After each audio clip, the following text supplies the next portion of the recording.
বাংলাদেশের হিন্দুদের একটা জিনিস বুঝতে হবে। সেটা হলো যে এই ভূখণ্ডে, বাংলাদেশের ভূখণ্ডে এই সংখ্যাগুরু জনগণরা আরব্যদিনী সাম্রাজ্যবাদে দীক্ষিত।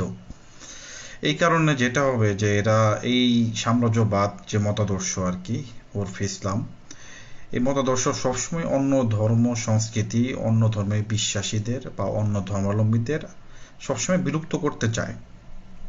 সেটা আঘাতের মাধ্যমে হোক, ছোটখাটো ওই অত্যাচারের মাধ্যমে হোক, বা গণহত্যা দ্বারাই হোক, ইন ওয়ার্স্ট কেস সিনারিও, যেটা জিহাদের চরমপন্থা বলে আর কি। তো বাংলাদেশে এই আমরা তো অনেক ঘটনায় দেখি যে বারবার যে আক্রমণ হইতেছে বারবার হিন্দুদের উপরে। তো কিছুদিন আগে মতুয়া সম্প্রদায়ের উপর আক্রমণ হয়ে গেল যশোরে। তো এই ব্যাপারগুলো হতেই থাকবে।